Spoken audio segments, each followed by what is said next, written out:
Chez Bissou Télévision, chaîne Oyo Kokani na yo. Plus 0, D. D plus D, 4.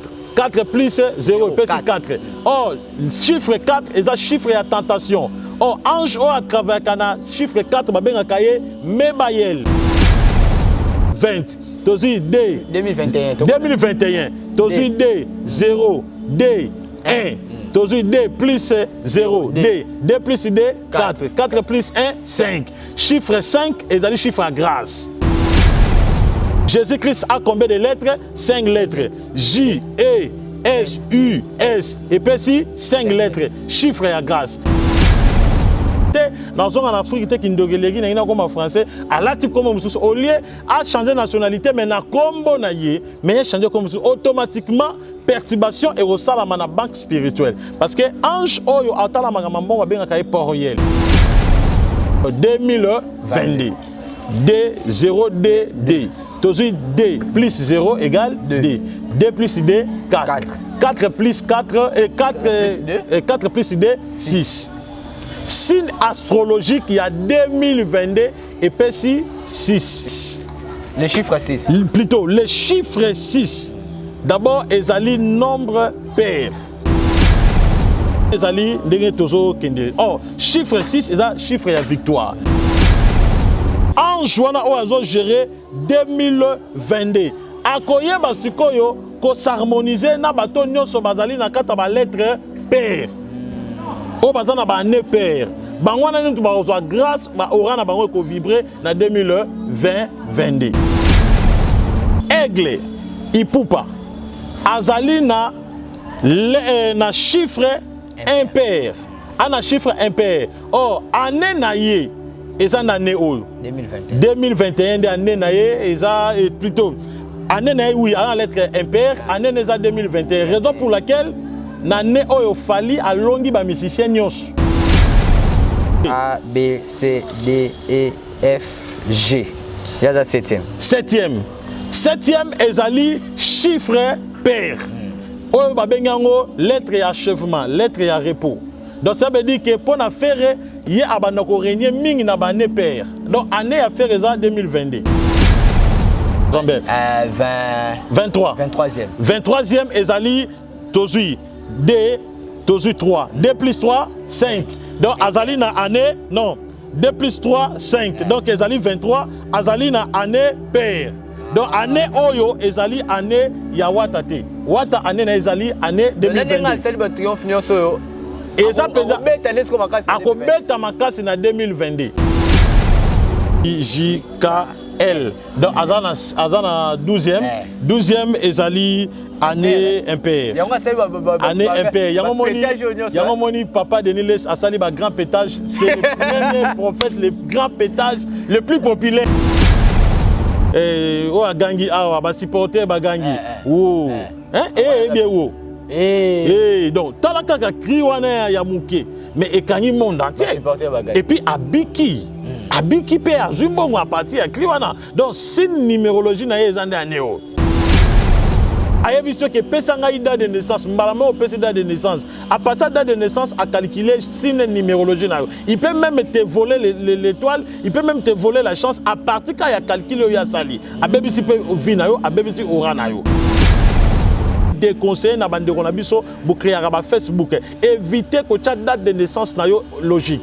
Pour ce que tu date de naissance non logique, génie au ageraka Facebook automatiquement à contrôler aura na yo, il peut même te détruire. Et ONG Vida est lancé Bongo opération Sunga orphelin à $1. Alia Amila Alata, initiative de maman Emily Setimainga Mosinzambe. Na $1 na yo, tu peux sauver une vie. Notez bien, descente et cause à la Bongo na ba orphelinat Mokole le 24 décembre 2021. Mais surtout ça la boulam livre souvenir et fondement. Même après la mort, même après le retour à Christ, il y a misana biso et témoigné biso liboso na zam. Bien aimé, total ONG Vida a organisé activité $1 pour nos orphelins. Le mois de décembre est juste à la porte. S'il vous plaît, veuillez contribuer votre $1. Avec $1, tu peux changer la vie des enfants. Merci na maman Emily Setimainga Nzamba Pambola yo pour na ONG Vida. Na $1 seulement, il faut permettre ONG Vida bakende ba collecter yango bakende kopesa ba orphelin na opération moneno ba osala le 24 décembre ya année oyo. Nakola na moi passe mais nazala orphelin na yebi. Bon est-ce que azangi baboti. Celui qui donne aux orphelins prête à l'Éternel. Toi on a pour ça to c'est ça bon $1 la pam. Et qu'on fout la orphelin mon classe. Topesa $1 ya pamba pour na bonne année orphelin azanga losote sosote fufu ya koliate. To bimisa Christ et 4 personnes to pesa na auto $1 na linga orphelin on a lobby $1 na biso. Ya ndena olo babwe. Benga na numéro wana opesa $1 no ndenga na zo pesa tout à l'heure. Soki ozalaka motema malamu ya kusunga tala kanal malamu ya kutina mbongo na yo. Tole bongo na M-Pesa, E-Bank, Airtel Money. Bana nyonso ya Canada to États-Unis bokotina. Oya koboya kopesa $1 na ONG Vida pona kosunga bana ticket façon na ko papolela ye akolapa. C'est le pasteur Lité Akanda Mutakala Nankolo. Situé au cœur de Kinshasa, hôtel-restaurant Renaissance Jumeaux, avec un charmant décor, un confort exceptionnel, bon rapport qualité-service-prix.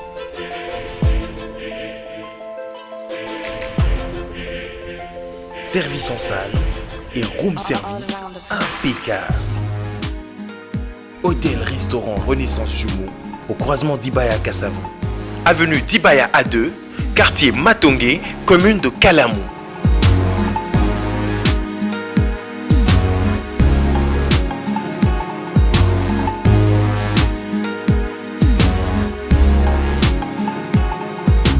Vous allez belé beaucoup l'émission de partout na pesi bino mbote. Mbote bala nyonso ya Shebiso TV.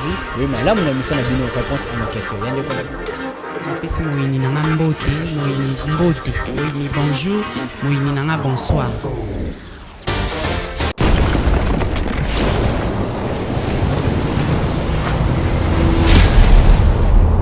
Shebiso Télévision, chaîne Oyo Kokani na yo. Mbote à toute l'équipe de Shebiso Télévision et puis à toute la grande famille Shebiso Télévision, ma deuxième famille comme je le dis toujours.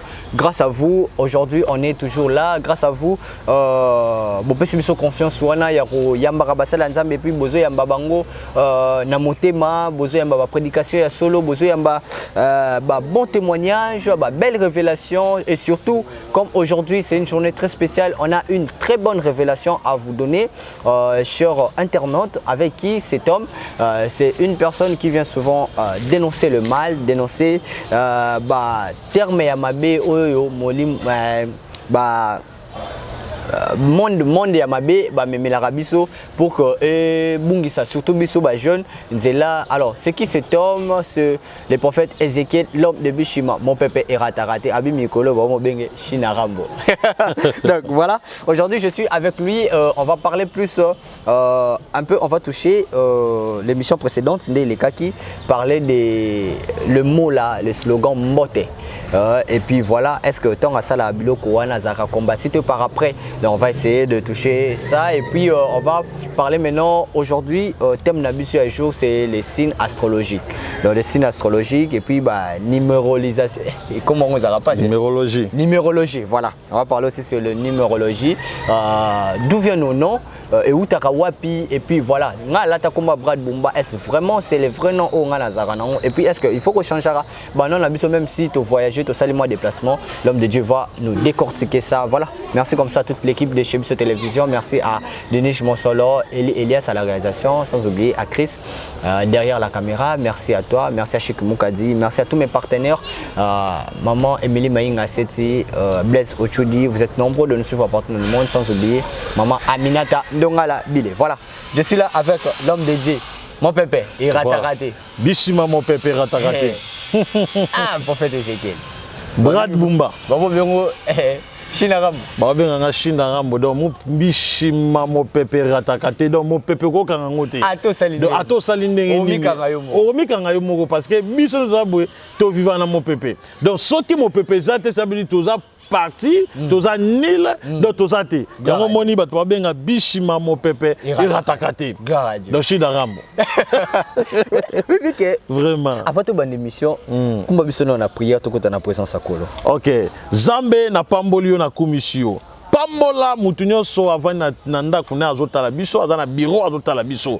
Pambola mutu nyonso dans les 50 personnes oya kosala 50 partages kaka sikoyo avant na décorter makambo na linga pambwama amona pena bishima na kombo na Yesu. Amen. Amen. Amen. Voilà. Ok, la prière non avec le 50 personnes ont banda pour partager mission. Donc 50 personnes à pamba. Au cas ndeka to bandi boy abandi ko partager dans 50 personnes. Donc 50 personnes on va partager dans 50 personnes. Donc dans 50 mais mutu moko moko a partager 50 na personne. Wow. Oza béni. Donc oza béni au monango benga numéro au mona makambo salama. Même oza na sida o mani yo partager ka isili. Na boni la kutu mo mona. Gloire à Dieu. Bishima wana. Mon pépé. Iratakate. Lipo kinga kadi ko shida rambo. Te wana shida rambo ya nzoto. Kinga kati wana nzoto ngaso ya molimo. Shida rambo molimo. Donc c'est ça. Voilà. Oui, question mo ezilanga na fani na bimé. Tant que je dénoncer ba biloko nyonso ma be ba mbote ba nini ya jeune sœur nanga que je salue. Est-ce que ba retour wana il a répété pour ozobimisa makambo mabe ya monde molili ya budia bulo ebombama batona ba olingo te. Voilà, Satan azali très mécontent. D'abord, Satan a ina mutu nyonso o ya dénonçaka. Donc so ozo dénoncer diable ko mani pina ba problème. Donc yango monaka ligne ya ba réseau bitumbo nga na zwaka na kata internet. C'est par rapport na dénonçaka na bimisa ba makambo oyo et bombama o eza ba secret ba makambo ezali occulte. Oui, ba problème mingi na zui parce que ba occultiste batu oyo ba osela budia bu sata na bundoki bu demo. Donc ba ko linganga te.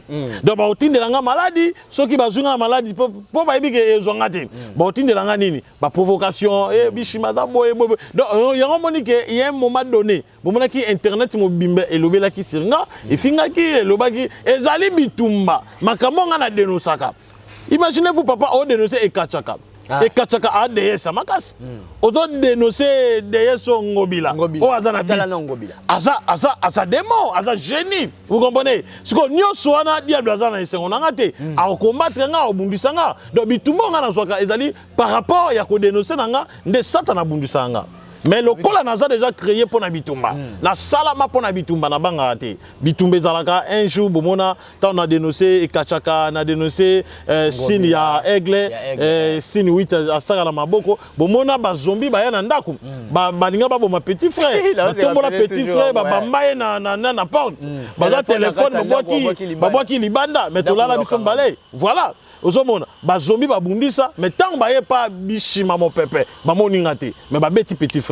Et petit frère tant à la mi papa makambo na moni na ndako na ola isu petit frère kima tisiko ala la l'église akoya lisusu aya lisusu moni makambo tisiko ala la l'église. Donc voilà. C'est ça. Merci beaucoup bishima mon pépé et ratakate le loto fan de la mingi sur bassine astrologie. Et puis bassine astrologie tango to sololi na yo mwa ba audio to sola wana makambo lo beselenga ba chair de poule na kati ya bassine astrologie to yebaka mutu akoreni na anezoya to yebaka basinyo ezokomela biso liwa prospère mambo belé o ezoya na ane na kati ya signe astrologique nde to yeba biloko wana nde to na 2021 makambo eleka na 2020 ezaki basinyo wana o elekaki wana na fin il y a des décembre to yeba déjà marche oyo côté ça 2021 tina mokolo ya lelo. Alors ça vient d'où babiloko wana tout temps na yoki audio salinga c'est pour la première fois na yoka makambo lo baki eza fanatisme était mais eza réalité autozomona j'aimerais que vous expliquiez bisono mukie c'est quoi bassine astrologie. Voilà le signe astrologie ezali bassine oyo babenga d'abord astronogue donc astronogue ezali ensemble ya ba astre oyo na kati ya firmament donc likolo donc parce que na kati na étoile ndenge to mona likolo boye tozomona ba étoile tozomona na kati na yango wana ezali na ba élémentaux oyo na kati ya likolo dans le firmament sans ape ezali yango monaki Jacob tango amonaki plutôt nani Joseph amonaki message amoni sanzana moi na bitwa les ogumba melayi donc ezalaki déjà ba représentation ya batu donc ezali ba aura ya batu bazo gumba melaye donc il sera le roi et puis et salamaki akomaki roi donc na kati ya mzoto ya mutu azalaka na ba signe azana signe astrologie ezoko déterminer lettre et puis numérologie ya étoile na ye numérologie surtout pour mutu nenga zawana azana numéro influent na ye ya vie numéro influent na ye ya vie et ça la kata nzoto ya mutu bamsusu bazali numéro 1 bamsusu bazali numéro 2 bamsusu bazali 4 bamsusu bazali 10 bamsusu bazali 20 donc ezali ça dépend ya date de naissance ya mutu alors monde des ténèbres et kangara mutu ndenge nini donc satan kutu ana posate ke ayeba adresse ya ndeko brad oh nayeba ke brad afandaka wapi oh brad afandaka na monga fula diable ana posta na ngote une fois aoyeba ka komona mboka bumba à partir à bumba akoyeba ko calculer signe astrologique na yo soki a calculer signe astrologique ne e opesa lettre wana nde mutu tsoka calculango e opesa chiffre à partir ya chiffre e bimisi adresse na yo mobimba ndoki akomi ti biso fana na monga fula asali yo mabe même temps babokela mutu mbasu babokela mutu mauvais sort basengaka kombo ya mutu papa olinga bokela mbasu na yaboka mbasu mbasu mbasu dans l'inconnu et puis mbasu na conscience ayebi ke mutu kingani ne mutu asalinga mabe kombo na ye point. À partir à point, azobimisa adresse naye à partir à signe astrologie. Alors, signe astrologie eza eloko oyo et tambola kana mutu parce que mutu nenga zalaka be mutu aviva kana 2 dimensions mais aza triple. Mutu aviva na 2 dimensions mais aza triple.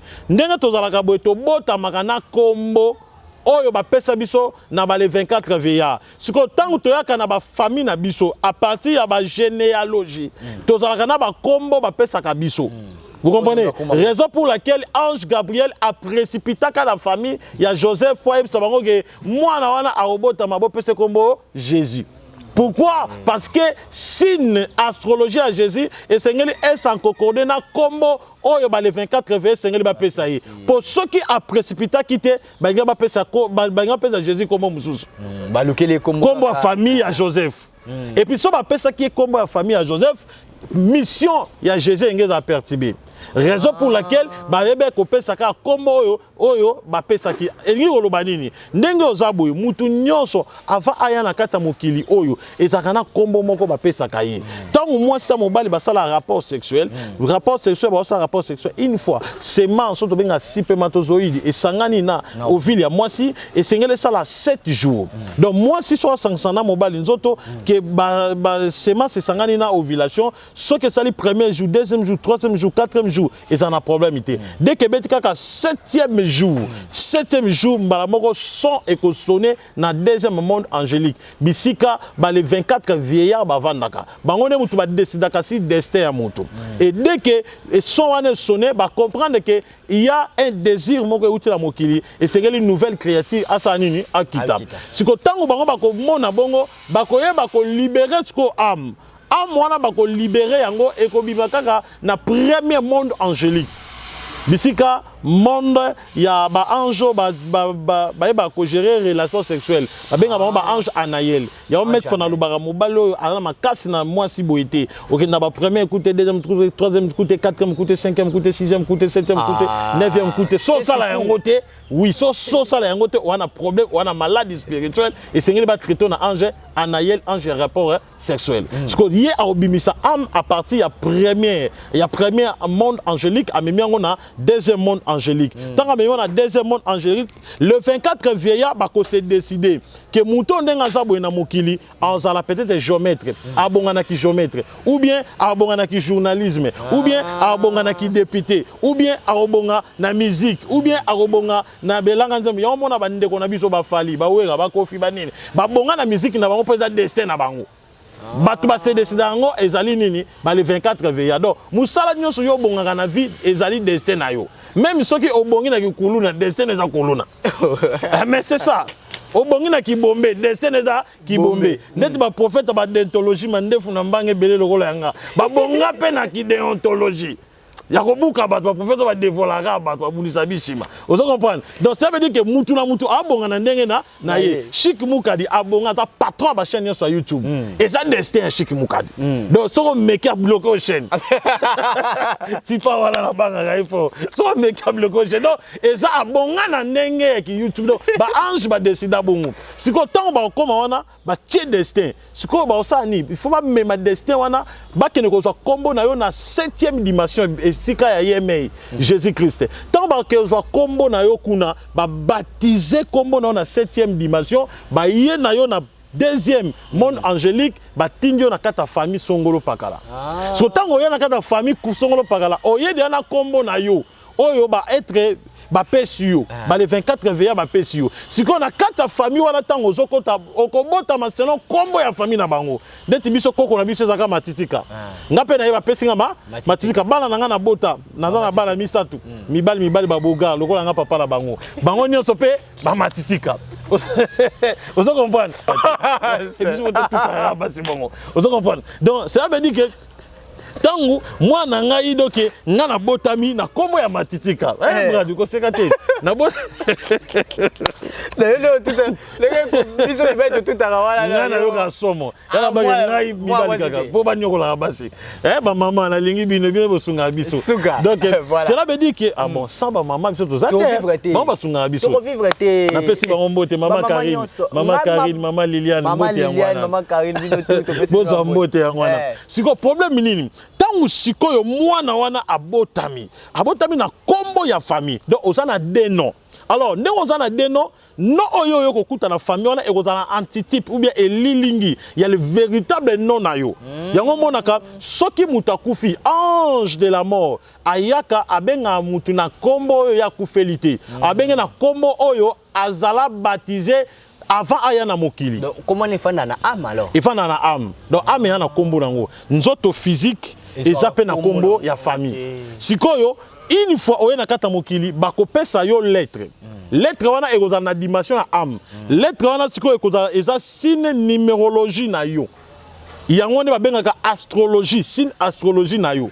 Dans le signe astrologie ils ont déterminé destin aux anango, numérologie ils ont déterminé oyo o vivre pendant la période ya ba année.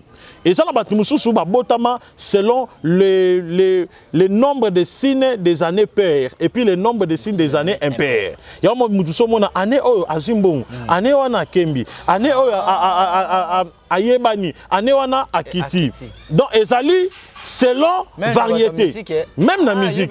Album wana année wana bimangana. Année wana bimangana et donc ebeta kate mais année wa bimi selo romo muke ebeti. C'est ça bato ba comprendre ngo pa bi ke pona ezali signe astrologique na ye. Tala neti pecho bon to ebite so za grand frère oyo o agangi awa ba supporter ba gangi. Oh. Bien wo. Donc tala kaka cri wana ya muke. Mais ekangi monde entier. Et puis abiki pe azumbongo à partir ya kliwana. Donc signe numérologie na ezande aneo. Il faut pas mbolo mandaneo. Et puis yango apambo ma kutana ba. Moi petit geste moko boye. Petit geste moko boye. Ya mo na mokili ko força makambute. Yo soko benga mo pambo mo pambo ma. So oye ba ngonde ni ke tamususu. Po ezara ba né impair na ba né to na né 2000 en 2021 ils ont année impair. Voilà. 2022 de pair. Voilà. Parce que deni ne ko ba ko décortiquer ngo pas si peu ko yelo trouvons cas normal. Mais alors que ils ont ba signe astrologie, il y a ba numérologie, oyo ezo sala ke o ils ont impair ou ils ont pair. Voilà. Okoye ba ko déterminer signe ya année na yo, signe ya année pair na yo, bien signe année impair na yo par rapport oui, par rapport il y a date de naissance na yo et puis par rapport il y a nom na yo. Non na yo parce que na kati ya non eza bisika lettre na yo evandaka et puis bisika ya nombre na yo astrologique evandaka date de naissance yango moni na pesa conseil na bandeko na biso bo evitaka pasteur prophète moko boye ou mwalimu ou bien nganga kisi moko boye abengi yo musulman moko boye bandeko na so musulman abengi yo ayebi so ke pesa ngai date de naissance mbala mo pesa date de naissance à partir date de naissance à calculer signe numérologie na yo il peut même te voler l'étoile, il peut même te voler la chance à partir quand il y a calcul ya sali. A BBC peut vina yo, a BBC orana yo. Ayebi makamu na yo peut détruire yo. Yango moni ezali déconseiller na bande ko na biso bu créer ba Facebook. Éviter ko chat date de naissance na yo logique. Pour ce que date de naissance non logique, génie au ageraka Facebook automatiquement à contrôler orana yo, il peut même te détruire. Okay. Par orana yo. Vaut mieux que tout ocha date de naissance exacte na ba document na yo. De naissance, autres en a commune pour tout ça là voyage que ocha on a Facebook parce que c'est trop risquant. Ou bien soit date moroboé to faciliter le coup tes mains, il faut que bomba ça la discrétion na yo moko. Voilà, si à partir de date de naissance, bah quoi ça peut être Mouto Abotami, bah peut-être 1992. 1992 et puis ça combien d'années 28 ans non 1992 28 ans. Bakozwa D8. Ba calculer D plus 8 et puis si 10 wana ezali sine numérologie ya Moutouana. Donc Moutouana ngaza bene pesi 10. Ce qui bazui 1 Baché virgule, baché 0. Bazui 1 plus 0 et puis si 1. Donc ça veut dire Moutouana a régné ming na bané impair. De yaba no pamba na bané perte. Ndeti année auto vandi eza année 2021. Et ça année impair. Et ça année perte. Donc année impair na fois kemba. Il faut bien aller à l'osso, à souffrir. Mais année naye ezali année père. Ndeti ngaboy. Ce qui va calculer, on dit mouto azapeta 1992 dans sur le bas. Et puis ça année impair. Voilà. Je me suis trompé. Donc année impair naye na opamboama. Ndeti année 2021 il faut pamboama. Voilà. Moi en 1992, il faut à mon abola mon année 2021. Parce que année 2022 a souffrir. A souffrir. Parce que il y a maintenant des prières au moutako sala. Prière wana ko sala esengeli o calculer ange oyo azo gérer na année 2022. O s'harmoniser na ange wana le 31 décembre à partir ya 23h juste. Il faut bon s'harmoniser na ange wana. Bo sala 2022. Pour oyo simba 2022 parce que oyo simba 2022 a kozwa relève na 20 donc 0h pile. Donc 0R juste basali remise et reprise na Ange Oyo a géré 2021. Vous comprenez? Parce que Ange Oyo a géré 2021 à quoi on a 2022 obligatoirement impossible. Et c'est ngeli basala échange de vie. Yango moni batumususu tango moni que non année Oyo et opé ça autant. Par exemple, tozu peut-être tozan année 2000 bon tozu année batubakufa année 2020. Tozu année 2020 parce que na sala calcul na 2019 na loba que 2020 ezala année a passé pe to mona passé batu baskufa na loba boy na 2020 tozu D 0 2020 tozu D plus 0 D plus D 4 plus 0 plus 4. Oh chiffre 4 est chiffre à tentation. Oh, ange o a travaillé kana chiffre 4 babenga kaye Mebayel. Mebayel azali ange oyo nzamba tinda po nyokola roi pharaon na Égypte. Tango ayebisa ye tikaba na Israël ya boyi. Nde nzamba ayebisa Moïse zwa makila tchana baleton parce que na otinda ange ya kanda ya vengeance babenga kaye Mebayel. Yende a travaillé ka mingi na année na ba année o ezali na chiffre astrologie ya numérologie o to bengi 4. Eza chiffre ya tentation. Raison pour laquelle année 2020 batebele bakufa. Batebele bakufa couronné boma makambe belé. Oh année 2021 ezali année ya grâce. Yango moni année o tozi grâce couronné ezali est-ce moment bakufa?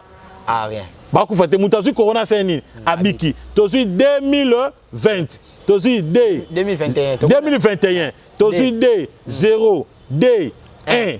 Tozu D plus 0. D plus D 4. 4 plus 1 5. Chiffre 5 ezali chiffre à grâce. Jésus-Christ a combien de lettres? 5 lettres. J, E, S, U, S. Et puis si 5 lettres. Chiffre à grâce. Yango moni année 2021. To kufi na corona te. Congo bolo le big si corona. Ngadia de big si corona.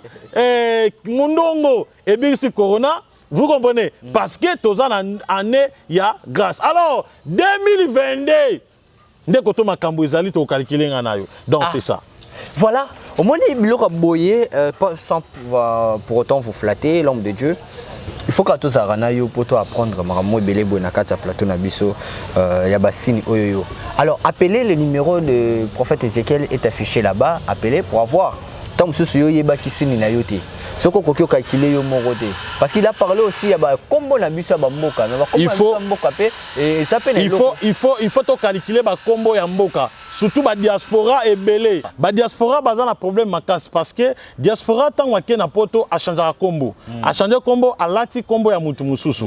Pour aso mukanda ou bien a zui combo ya mutu mususu a boyi a lobité dans en Afrique te kindogelegi na ina comme français a lati combo mususu au lieu a changer nationalité mais na combo na ye mais changer combo mususu automatiquement perturbation et au salama na banque spirituelle parce que ange oyo atala magambo ba benga kai poriel. Oh en jouana à copé ça yombongo par rapport à combo oyo ozali baptisé na yango de un deuxièmement combo oyo kokuta na famille na yo parce que tant yo changer combo au perturbé en jouana ata ya kina mbongo ngo moya pesa ngo ezate parce que ezala ba problème au comme ce kolia ba miette yango mona ka bandeko bazana kuna na Europe au moni ndeko azana na Europe aso souffrir azo kemba azana mboka mindele mais vivre ko azana Afrique makambo esimba te azumbongo ebele mais mbongo esilaka a comprendre kate asala keloko malunga te yango mona ebele ba comme na politicien po ameki vibo esimbite allez quand Daniel Seke pas Tshisekedi donc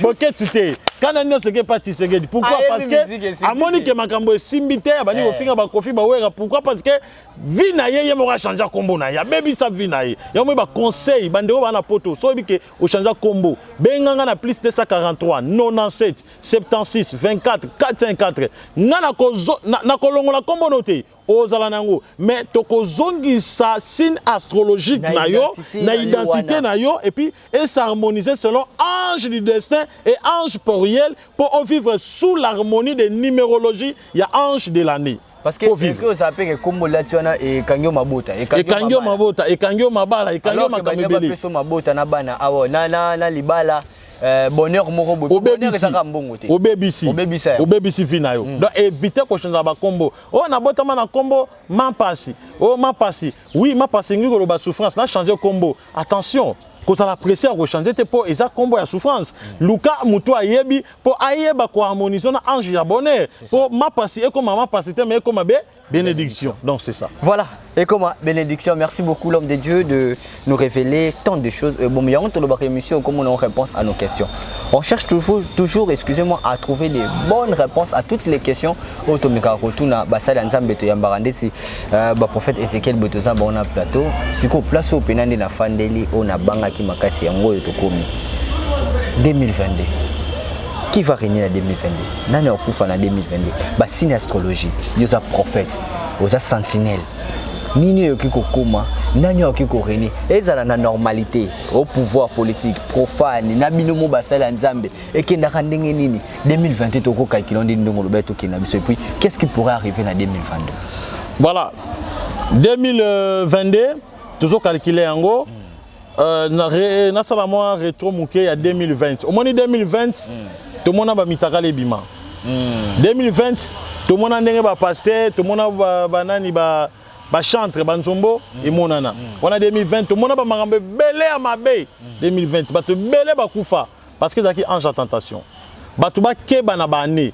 Yo monika le 31 décembre ozo sepele. Eh na ke ko bina, bonne année. Oh, tu as la repentance. Oh, na luka cadeau. Le premier, nga penda na petit wana, to kufane kakana. Naba to mela to langwa nakata ba mais ozoye bateke année wana est-ce que calculer signe astrologie année est-ce que yoma mzomoni à côté année boé à côté ambiance et comme le 4 le 5 le 6 janvier boé makambo baby abando souffrir mais na bande année na passe oui pour on prépare l'année le 31 décembre c'est ça il faut qu'on s'harmonise na un jour au travail na 2000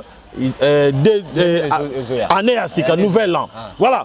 Alors 2022 qu'est-ce qui se passe? 2022 d'abord tu as calculé et puis tu as baba nani o bako régner na 2022 sur tout le plan. Wana yonde les obligations on peut sanga mo ba kombo ngana ko calculer. To ba na bon na 2022 tu suis D 0 D 0 et plutôt D 0 D D. Donc 2022 D 0 D D. Tu suis D plus 0 égale D. D plus D 4. 4 plus 4 et 4 plus 2, 6. Signe astrologique, il y a 2022 et puis 6. Le chiffre 6. Plutôt, le chiffre 6. D'abord, ils ont nombre pair. Ils ont nombre pair. Ils ont nombre pair. Dans 4 nombre pair, la lettre 6, ils ont lettre, et plutôt, le chiffre 6, ils ont chiffre, il y a victoire. Chiffre 6, oui. 6 est la victoire, 7 est le repos. 6 est la victoire, 5 grâce, 4 tentations, 3 résurrection, 2 la mort, 1 départ. Oh, chiffre 6 est le chiffre de victoire. Ça veut dire année 2022. Et ça, année à victoire sur tout le plan. Donc ça veut dire que belé, bon c'est là. Belé, se retrouver 2022. Bato belé ba se retrouver, bato belé ba se là, bato belé ba longa, bato belé.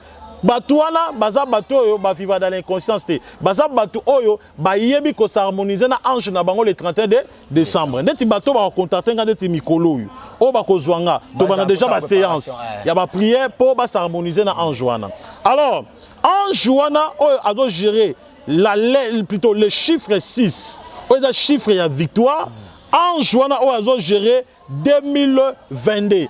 Akoyeba sikoyo ko s'harmoniser na bato nyonso bazali na kata ba lettre père. O bazana ba ne père. Bangwana ntu ba ozwa grâce ba ora na bango ko vibrer na 2022. Ya lokola mutu oyo tu aussi peut-être un musicien. Na tangano. Tangano musicien moko. To banana na fali. Voilà. Il faut qu'on soit non naé. Parce que ce qui a fallu, ezali prénom. Mais il faut qu'il y ait un nom. Si, ezali. Non, ezali, tozuna nu ipupa. Tozana ipupa. Tozu ipupa. Tozana i, ezaka i ya chapeau. Soit sikoyo, tangango ezali 40e na alphabétisation. A, B, C, D, E, F, G, H, I. 9e. 9e. Oh, ipupa, aigle. Ipupa. Azali na chiffre impair. Na chiffre impair. Oh, année naie, eza année oyo. 2021. 2021 de année naie, eza plutôt année naie oui, à la lettre impair, année eza 2021. Raison pour laquelle l'année oyo fali a longi ba musicien nyos. Yé mutu a gagné parce que ba année naie nyos parce que yé mutu a beti ba concert, ba yane ba kokite, ba to nyos ba tchali ba ba nini, ba koi. Je ne suis pas son porte-parole, mais dans calculé tant qu'il est spirituel, un père spirituel. Allons-y, parce que année les années, il y a un moment à régner, mouton a zan succès, au pas vu succès, ma casse le rôle à Yazate. Même qu'on se le dise, Azate. Voilà peut-être que tu m'as dit, nos côtés, tu vas passer, tout le monde a Azate. Donc, à l'équina, oh, il y a Kouta. Musicien, au saut qui va y avoir un concours, il y a Tangana, il y a fallu. À partir de la lettre, pour chiffre, chiffre 9. Et puis si année impair. Alors, année pair. 2022. 2022. Tosi conquérant naïnan. Conquérant naï, tout ferré. Voilà. Il faut Luka combo naï. Non. Gola. Gola. Soit lettre G. Comptez. A, B, C, D, E, F, G. Il y a la 7e. 7e. 7e ezali chiffre pair. Oyo babengango lettre ya achèvement, lettre ya repos. Donc ça veut dire que pour na faire yé abanako régner mingi na bané père. Donc année à faire ça 2022. Donc 2022 faire a na succès makasi ko leka aigle. Ko leka fali. Ndenge na calculer. A na succès makasi ko leka ba musicien et belé. De 2022 mu au sommet. To suis héritier, zo wata. Wata. Toki. W. W. W. A, B, C, D, E, F, G, H, I, J, K, L, M, N, O, P, Q, R, S, T, U, V, W. C'est combien? 23. 23e. 23e, Ezali, Tozui, D, Tozui 3. D plus 3, 5. Donc, Azali na année, non. D plus 3, 5. Donc, Ezali 23, Azali na année père. Donc, année Oyo, Ezali année Yawatate. Wata année na Ezali année 2022. Le triomphe nyoso Et ça akobeta makasi na 2022. Donc 2022 ezali année na ye 2022 ne akorégner. Donc ba musicien o ba korégner na 2022 ezali mutaliboso ezali Gola. Gola. À partir de lettre wana. Gola kobeta. Yene muta kobeta, yene muta au cartonné, a ozope ba featuring ebele, ba nani ba demande ebele puis ba production ebele. Wana na année 2022. Faline nia soso. Te ye année 2022 ça été ça année impère. A ozana na gaz étant que aigle. Mais azana année impère. Innocent. Calculé. Balume. Balume azana année B. Donc azana année impère. Ah, yes, I know, eh? Yes, I know. Yango moni a régné. Ya kasi bango ba régné. Bane ba régné. Yo pe ba pesa yo. Yo pe ba pesa yo. Yo pe ba pesa yo. Yango betit. Bango ne ba régné na né tu connais ka ne père. Mais qu'on se le dise. Bane ba beti. Bango ah, ce qu'on année 2022 ça bango te. Bon ba pasteur. Bah pasteur. Voilà polémique. Voilà. Voilà. Lucas Pasteur. Deniles. Deniles ça va d'abord L L A B C D E F G H I J K L. Donc azana 12e ezali année impère. Année impère. Yango moni papa de Niles Asali ba grand pétage, c'est le premier prophète, le grand pétage le plus populaire. Yango moni a régné. Donc année prochaine 0. De Niles Azo kwela lo azo sila lo mongwa. Oh, maintenant sur Mama Solo. Azo sila lo mongwa pour année prochaine année na été. Et ça année père. Boyo moma titi. Té yanga to bomba. To bomba. C'est ça. OK, to tika bo mais prochainement toko anticiper toko yeba ko lobela na profondeur. Soki okoyi na exact très capital. Pour soki okoyi mutu lokola ba fali wana ba denile si banani ba ngope spiritualité même côté négatif côté positif peut-être ba okoyi ba makambo. Mais ba yebi makambo eloko na lobby ba ndeko na biso ba denile si ba yebi. Somba ba coopérer pour ba kota pe 2022 na bi. Oui, ba ko siko biso ba chrétien musu tozablé. Yo yebi to musu occupé ko aider biso. Oui, parce que bango so ndeti ndeko na biso aigle ndeti ane wana eza ane affaire ye ane nezaki ba ane o. Parce que akoki pe ko racheter pour harmoniser na ane na un jour au travail na 2022. Pour chiffre voilà. Pour y passer la canne top, basala rango. À partir à ba prière, à partir de ba tona na isa ba na spirituel ko quand même ba chrétien. Donc c'est ça. C'est ça, on est arrivé à la fin. Alors Moutounio Sozu Libako la émission yo calculer année na yo soko ko quitter benga professeur Monique eza année no 2022 année na ya bien té. Benga Zamba Rosunga, ba prière ko salma. To comme la mission na suka, voilà. L'homme de Dieu, numéro na ya téléphone et puis moi momo ko ya suka pour l'émission ya lelo pour te dire que to zongeli vraiment ba activité ma solo zongeli susu comme d'habitude quoi. Voilà, numéro de téléphone boyebi eza plus 243 97 76 24 404 plus 243 97 76 24 404 c'est le numéro à WhatsApp bolukanga na Ezekiel TV wana za pona ba prophétie wana ka ba prophétie wana na sala chaque jour direct na 21 na pesa ka ba masakoli donc ils a chaîne privée. Donc balukanga place wana donc oh nyoso na posa contacter yo tam so tala rappeler yo na ndenge moko boye voilà wana fona Ezekiel TV wana na Ezekiel TV balukinga pona ba prophétie. Merci beaucoup l'homme de Dieu. Merci beaucoup. Merci Tofingi Mutu ba grand frère Tofingi Binote to talinde ba kombo na bino samba pa bola bino. Denile sozo sila na 2020. Te denile sozo kende mungwa. C'est fini pour abana dia le 31 abana dia va prier. On se retrouve prochainement pour un nouveau numéro. Restez toujours scotchés sur votre chaîne éducative professionnelle chez Mso Télévision, la chaîne qui vous ressemble. Au revoir. Et ONG Vida est lancé Bongo, opération Sunga orphelin à $1. Alia Amela Alata, initiative de maman Emily Setimainga Mwasinzambe. Na $1 na you, tu peux sauver une vie. Notez bien, descente et cause à la Bongo na ba orphelinat. Mokolo le 24 décembre 2021. Mais surtout ça la bolam livre souvenir et fongama. Même après la mort, même après le retour à Christ, Yaya Misana biso et témoigné biso liboso na Nzambe. Bien aimé, total ONG Vida a organisé activité $1 pour nos soins orphelins. Le mois de décembre est juste à la porte. S'il vous plaît, veuillez contribuer votre $1. Avec $1, tu peux changer la vie des enfants. Merci na maman Emily Setimainga, Nzamba Pambola yo pour la ONG Vida. Na $1 seulement et que permettre ONG Vida bakende à collecter en bakende couper ça ba orphelin na opération meneno ba osala le 24 décembre ya année oyo. Na kola na moi passe mais nazala orphelin na yebi. Bon est-ce que o azangi ba boti. Celui qui donne aux orphelins prête à l'Éternel. Toi en pour ça to c'est ça bon $1 à pam. Et qu'on fout la orphelin mon classe. To pesa $1 ya pamba pour la bonne année orphelin azanga losote sosote fufu ya koliate. To bimisa Christ et 4 to pesa na autos $1 na linga orphelin on a lobby $1 na biso. Ya ndena olo babwe. Benga na numéro wana opesa $1 no ndenga na zo pesa tout à l'heure. Soki ozalaka motema malamu ya kusunga tala canal malamu ya kotina mbongo na yo. To le bongo na M-Pesa, e-bank, Airtel Money. Bana nyonso ya Canada to États-Unis bokotina. Oya koboya kopesa $1 na ONG Vida pona kosunga bana etike façon na ko papolela ye akolapa. C'est le pasteur Lité Akanda Mutakala Nankolo. Situé au cœur de Kinshasa, hôtel-restaurant Renaissance Jumeau, avec un charmant décor, un confort exceptionnel, bon rapport qualité-service-prix.